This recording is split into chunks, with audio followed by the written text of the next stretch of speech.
everybody. I think we're going to go ahead and get started. Thank you for being here and thank you for watching the recording if that is your prerogative. Hope everyone has had a great October. I cannot believe that it is already the end of October and Thanksgiving is around the corner. It is just a little mind-blowing. Okay, so today we are talking about longevity, not just living longer, but living better.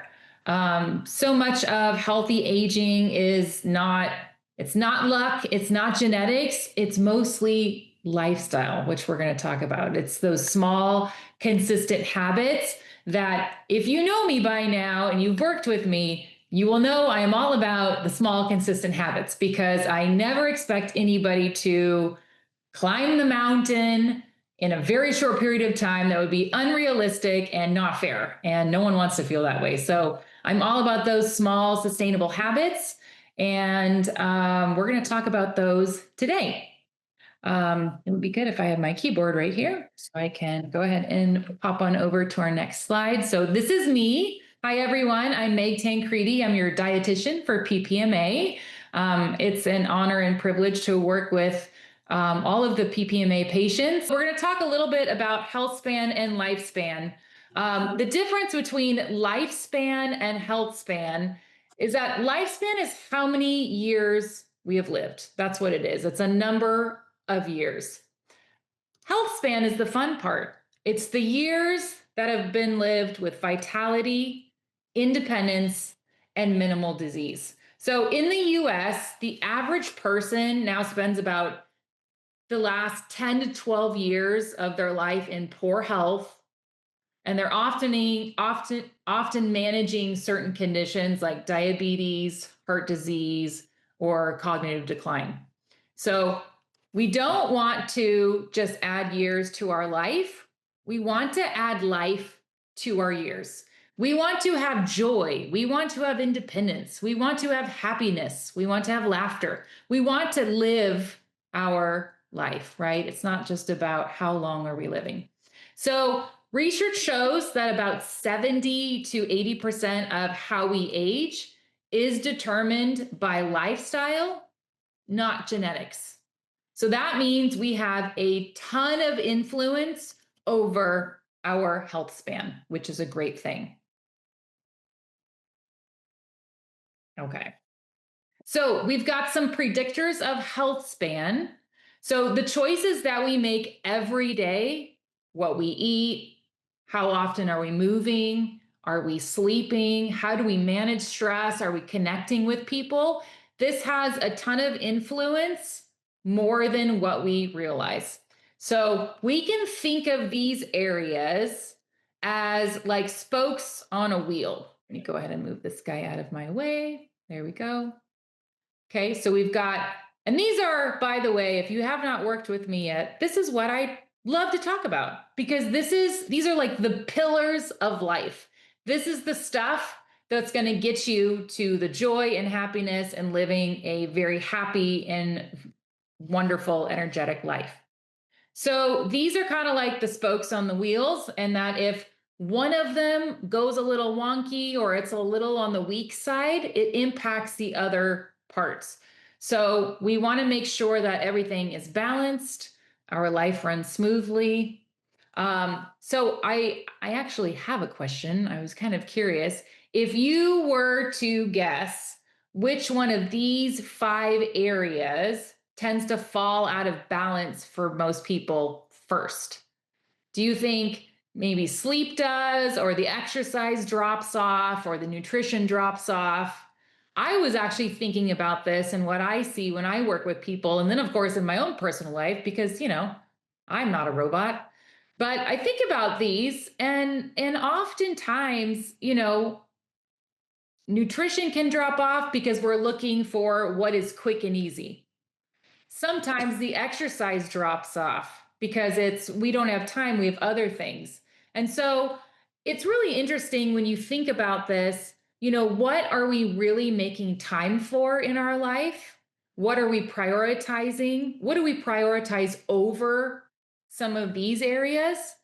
So it's kind of good to after this Zoom today, maybe later on today, you can think about, why is it, I'm not able to prioritize some of these? And sometimes we just need that space to reflect and to give us a little bit of, perspective as to, what's really going on here. So we are first going to talk about movement, which is, kind of an important thing. So muscle is our longevity organ. So regular movement lowers all-cause mortality by up to 30%, regardless of your age. So adults who meet the current activity guidelines of 150 minutes of moderate movement per week, they have a 31% lower risk of death from any cause and nearly a 30% lower risk of heart disease compared to those who are sedentary. That's a big deal. So it doesn't mean you have to go live at the gym for 2 hours at a time and pump weights like Arnold Schwarzenegger used to, or maybe he still does. I don't know. It's simple things that adds movement into our life. So if that means you're going to park your car further away to walk a little bit longer, a little bit farther, go for it. If that means you're doing something as simple as calf raises while you're brushing your teeth, do it. If that means that you are, going to take the stairs, right, instead of the elevator, do it. We want to look for short, frequent activity snacks. So snacks, small, short durations, right? Where we can build an exercise or movement throughout the day. So, I will talk about this all day long. After you eat a meal, go for a walk within 30 minutes. Oh, it's one of the best things that you can do. So you want to think of movement like your body's daily tune-up. Okay. Every time you move, you send a chemical message through your body that says, keep me strong. We want to stay strong. We don't want to stay sedentary. So we're thinking about, how do I get a little bit of movement in throughout the day? So we don't want to start off giant. Like I said in the very beginning of this talk, that no one, including yourself, should expect you to start moving mountains on day one. It's how do I build up to where I want to be? Strong leg muscles are one of the most powerful predictors of healthy aging and survival. How do we build strong leg muscles? You move them. You go for a walk, you take the stairs, you do some squats if you're able to, but you've got to use your muscles. That's that whole saying, right? Move it or lose it. So I thought this table would be helpful. I'm kind of a fan of these sorts of things. It's showing that, so sedentary is your baseline. So if you sit most of the day, my question to you is why? Right? Some of us, because of mobility issues, have to do that. And that's understandable, right? If you are able to move your body, I want to ask you if we are staying sedentary for most of the day, why is that? That's just something to reflect on. It shows that we have a decreased mortality rate by 17% if you are moving around. So I'm not saying you're going on these walks and going on these hikes and whatnot, but you're doing some chores, maybe you're gardening, you're doing something that involves moving around in your home. Okay. We are told that we need about 150 minutes of exercise per week. Okay. That gives us a 31% decreased mortality rate. That is a big deal. So we should be thinking about, if our bodies are able to, how do we incorporate more walking? And walking is one of those activities that we should be doing on a daily basis. And if that's not something that we're used to doing, we think of, how do I build up to that? How do I build up to 5 times a week minimum of walking. And I always say, walk with a purpose. So if you're walking your dog, let your dog sniff what he or she needs to, do its thing, and then now it's your turn. You get to walk with a purpose. So it shows that over time, as you increase the amount of exercise and movement that you do on a daily basis, the healthier you are. That longevity factor is right there. All right, so here comes my favorite part. This is the part that fuels the strength that we need, right? So I just talked about, okay, we got to make sure we're moving our body, whether we're using weights or body weight. But if you don't have the energy, how can I expect you or expect yourself to do that? So we got to eat, and you got to eat the good stuff. So I love this picture here because we see a lot of really beautiful colors, and we see a variety of macronutrients. We've got our healthy fats. We've got eggs in there for some protein. We got walnuts. That's beautiful for your brain health. We've got some beets in there, iron content. I mean, there's some beautiful things in here. We want to prioritize protein. Protein.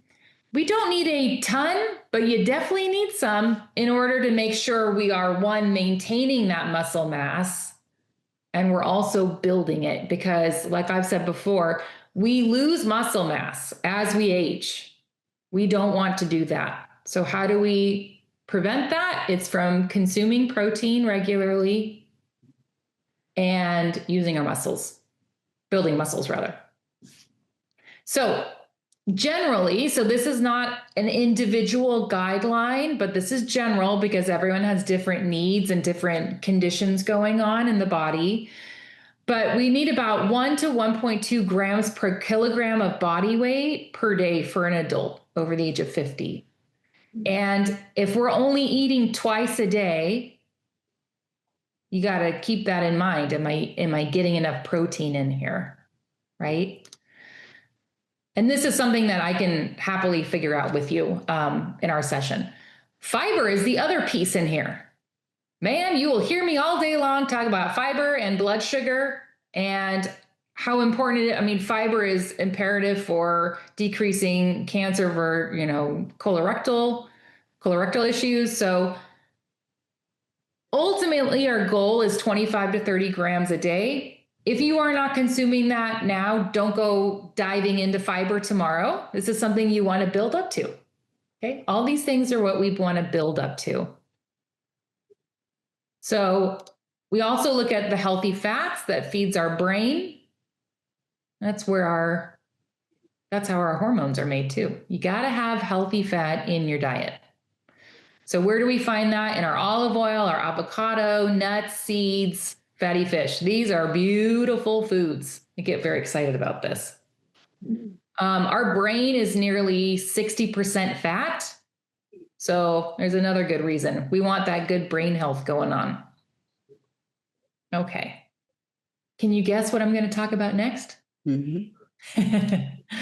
Hydration all day long, just as important as everything else that I have talked about. So JAMA is one of those well-regarded journals that we pay attention to. So adults with adequate hydration, so enough fluids, had significantly lower biological age markers and fewer chronic diseases. So drink your water. Wake up in the morning, have a glass of water. Sip your water throughout the day rather than in giant, large amounts. And again, general goal, again, everyone is different. About half your body weight in ounces of water daily, okay, as a minimum. So if let's just say you are a certain weight, you cut that in half and you go, now I got to drink that number in ounces. Okay. If that seems like a lot to you, think about what you drink now and then maybe add 8 ounces to it. And then do that for a while and see how that feels to you. Because again, we're not going to, jump over giant mountains. We're going to just build up to that. So practical nutrition strategies, protein and fiber at breakfast. That provides steadier energy. It reduces cravings throughout the day.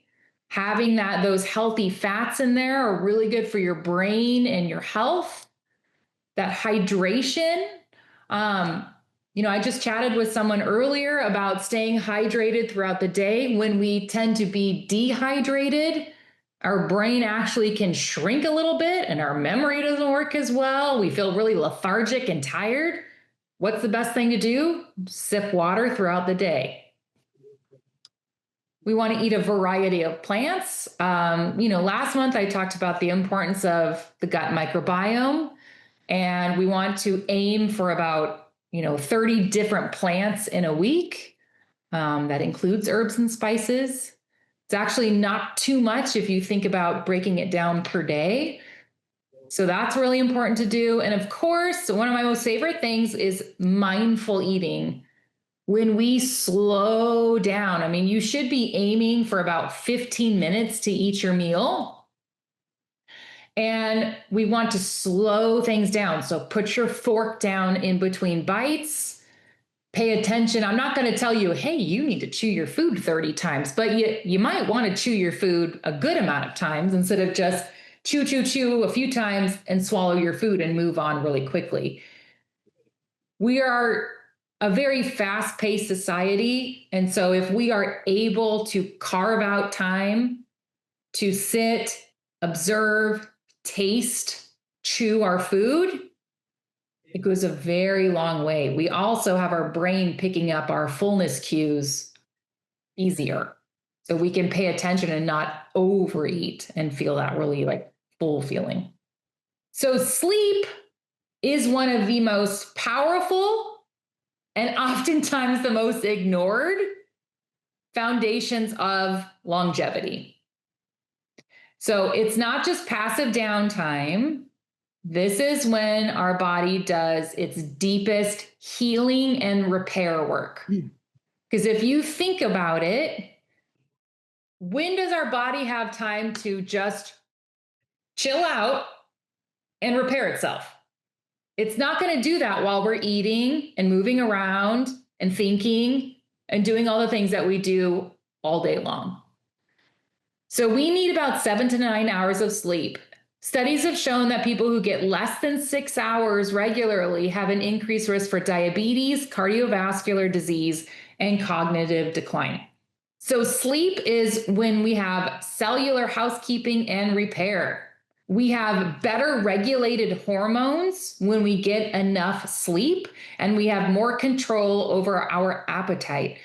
I'm not sure if anyone has ever noticed this. I have personally experienced this, and it's not enjoyable. But when you don't get enough sleep, aside from just feeling tired and yuck all day long, you actually have that craving for quick carbohydrates because your brain is saying, I need sugar. I need fast, instant fuel to keep going because you either stayed up too late watching TV or for some reason you just didn't go to bed on time. And that happens. But it's interesting to observe that. And so we want to make sure that we are getting enough sleep. There's a lot of things that we can do when it comes to sleep. But again, it influences our mood, our ability to focus, regulate our emotions. It also protects our DNA. So sleep deprivation, it can increase oxidative stress and it'll shorten our telomeres, those end caps on DNA, and that makes our cells biologically older, which we don't want to do. So how do we handle this? How do we get better sleep? These are my non-negotiables. Ideally, we're limiting food. Now, this includes 2 bites of something at 9 p.m. This includes having a full meal at 8:30 p.m. So we're thinking about if I go to bed every night at let's say 10 p.m., give or take 30 minutes. You want to have that consistent bedtime. You want to make sure you're done eating by 8 p.m. At the minimum. Your body needs that time to digest and do its thing.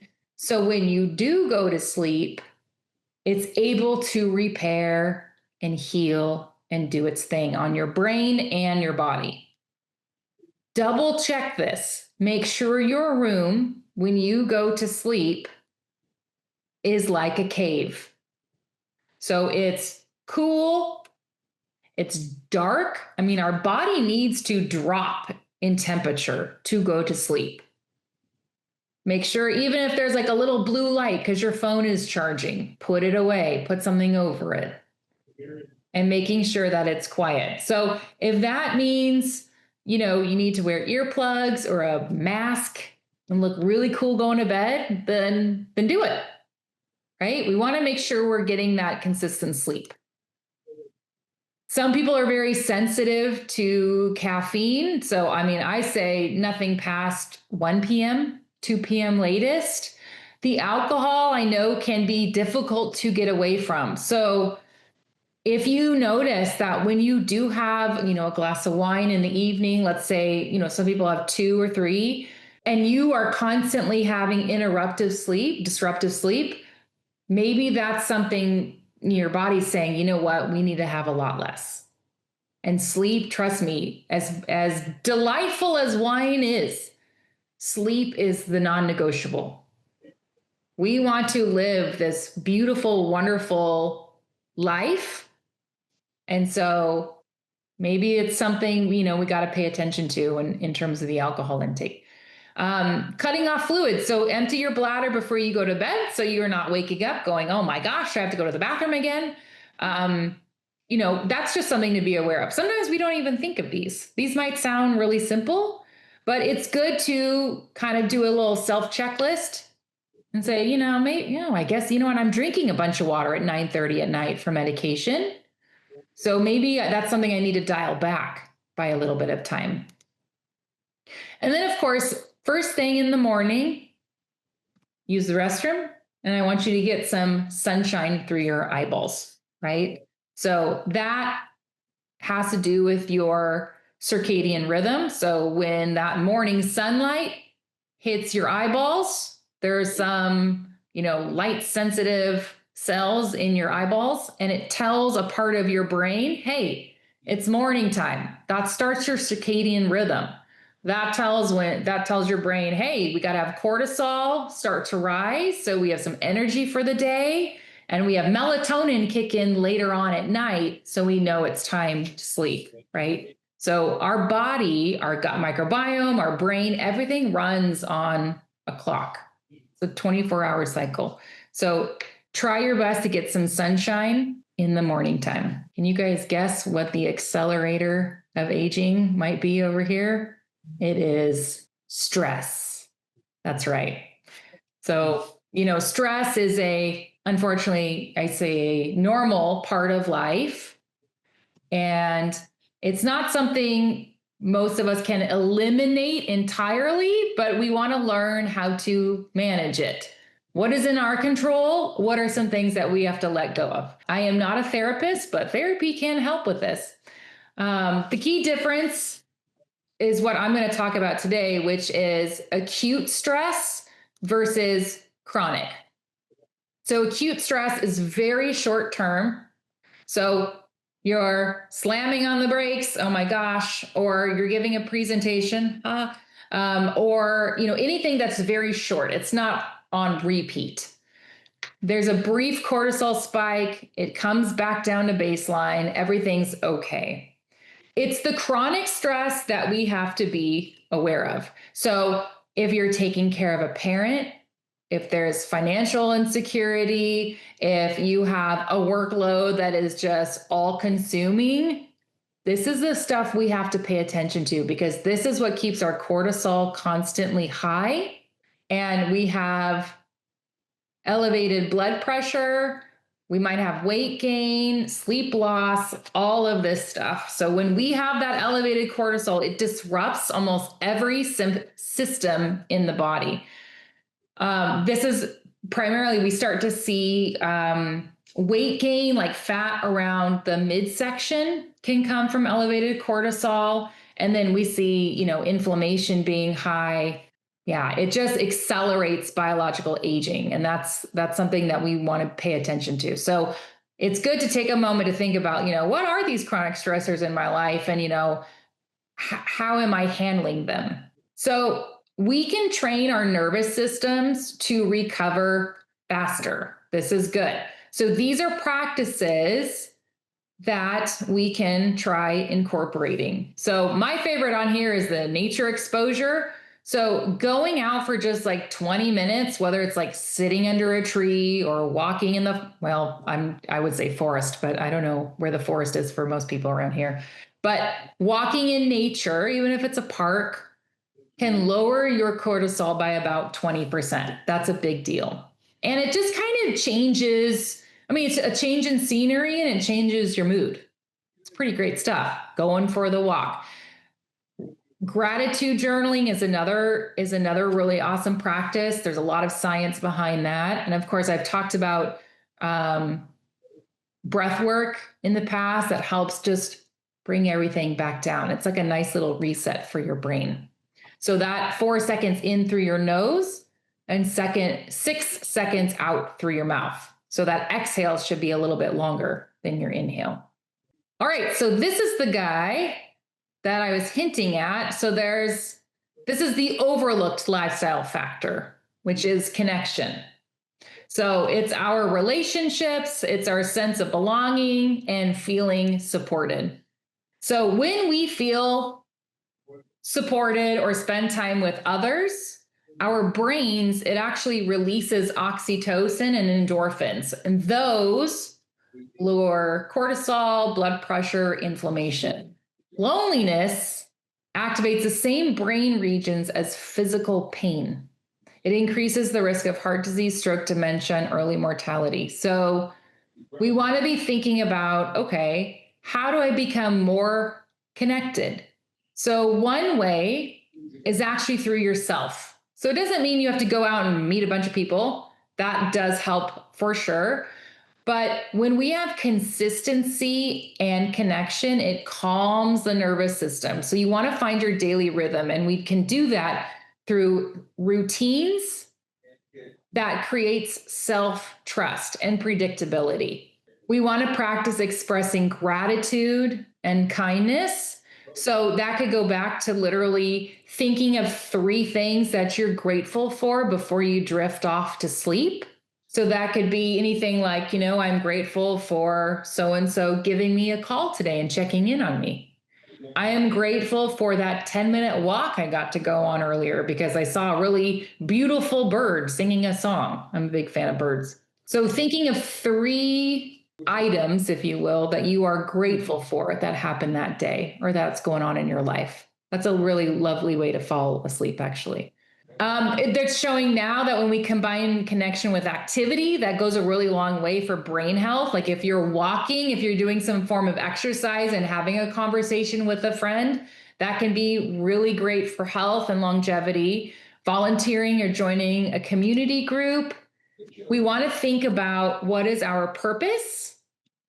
What are things that bring us a lot of joy in life?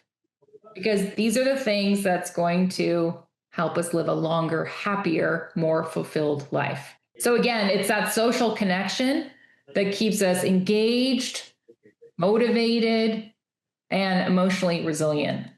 So I have a challenge for everybody. We talked about a few things today. We talked about nutrition, and I'm going to give you an example habit of each one. And your job is to think about, well, what could be a habit that I could form, that's realistic for the way I live my life and the way that I feel and the way my body is able to do certain things. And you're going to come up with your own habits. So I'm just going to give you an example. If you want to copy it, that's totally fine. So maybe you want to add protein to every meal. We know we want to maintain muscle mass. That's imperative for longevity.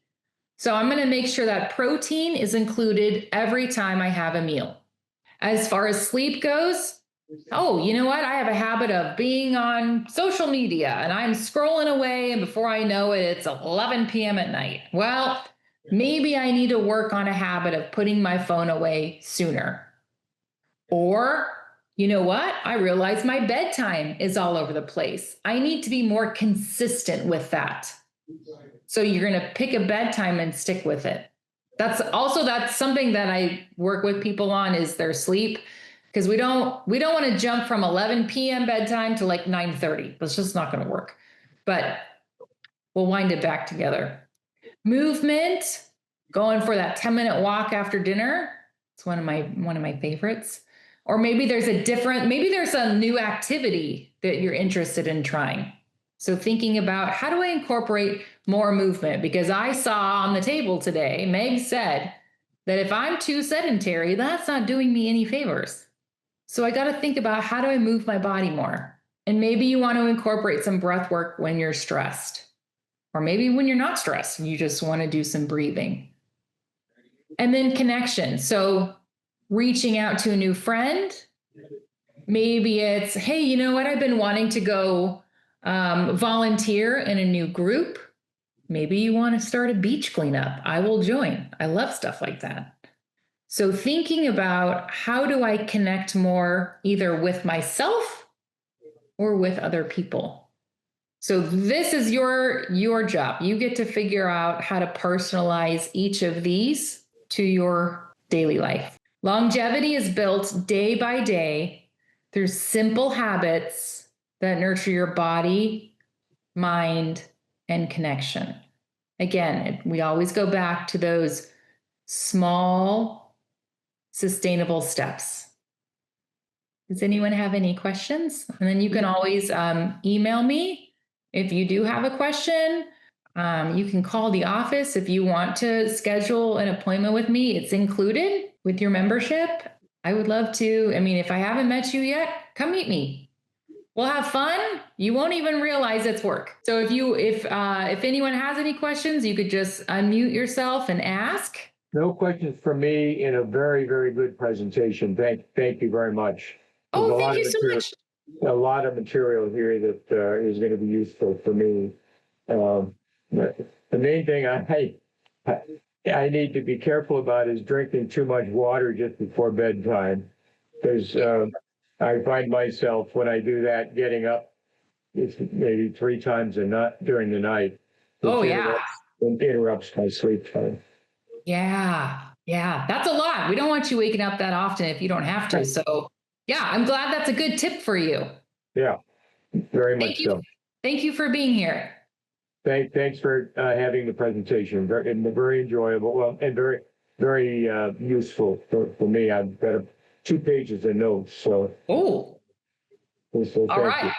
All right. Well, thank you. I appreciate it. Alana, how are you doing?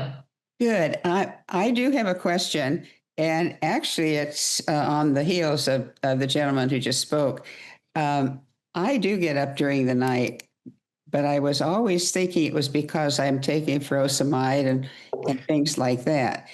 And I really don't, I'm very careful not to drink water or anything.